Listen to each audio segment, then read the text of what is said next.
G'day everyone and welcome to this episode of Something Out of the Box. Today we're going to have a look at the Master of the Universe core Skel-Knights. So as you can see here, I've already got quite a little army. So 6 all up, and hopefully it comes across just as well as it is for me on this. But you can see that these 3 over here are light grey, and these ones on this side are the blue-grey. So I didn't realise there was 2 variants. I don't know if it's an official thing, but I've seen it on another video, so I wanted to show it off myself. And I was just lucky that the orders that I placed, I looked carefully at the sellings and the description and mostly the pictures, and was able to get 3 of each. So I've got this one guy out of here, out of pack already. He was the first one I opened, and this was more just to see what they were like. The figures, the articulation. Now I knew I was getting more of them, so I wasn't worried about it. So we'll go over him because obviously the others will be the same, but then I'll get a blue grey one out and we'll compare the colours. So he has his sword, which they all come with.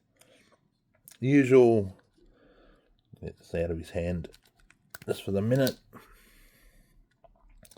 Usual up and down articulation there. Not the greatest paintwork on the inside of the arm there, but the arm is the usual 90-degree bend and rotates. The arm can go up. This armor is flexible, so it goes up about as far as the rest. Going around, no, you're not going to get it all the way around without really risking ripping that off or something, but you get enough motion for pretty much what you need for normal movement. Head, as usual with these, actually probably a little bit better than some. And can go all the way around, so plenty of articulation there. The waist swivels. Now with the skirt on, you only get the legs out about that far, and the same with forward and back. But thankfully, just a nice little clip around here. That pops off, and then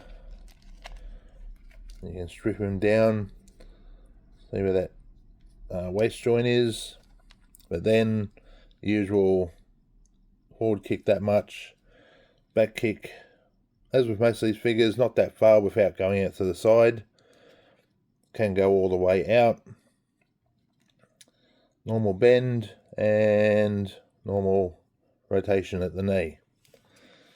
So this is just a fairly soft piece, but because it does wrap around, it does restrict the mobility just a little bit. That clips back on very easily. And so it just looks right with that on. Stands very well. And nothing special about the sword, but it is a nice moulded unit. Alright, so let's pick one of these to get out. This one's got a fairly light face, not so much there. This one's got, I think I'll get this one out right at the end. He's moving these guys over, fill up the space. There we go. Oh, and also just to compare, also I do have the back of the blue-grey one. And see, it's got this number here, 06, well, yeah, hopefully you can see it, 06160BY, whereas this one is 03460BV. Yeah, definitely is that slight difference.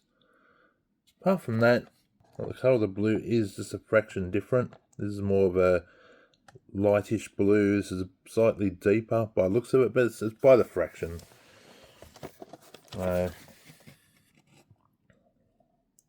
Yeah, so it's just interesting that the 2 different colour variations or shadings of the same character, but it gives it some variety, so that's cool. Here's our second guy, comparing the actual swords. They do not look like there's any real colour difference at all there between them, which is good.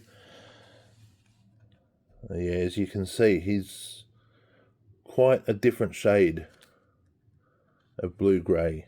You can see there's also, this one's got a written number on the foot. Oh, this one does too. It's just very, very hard to see. But from what I've seen from another channel, these prints are different, but the actual height printed in the foot number is the same because it's the same mold. But yeah, definitely a different colour. That's very interesting they did that. This gives it, I mean, they're different. Each one is different. You can write the amount of paint that's on here as to how bright or dark it is.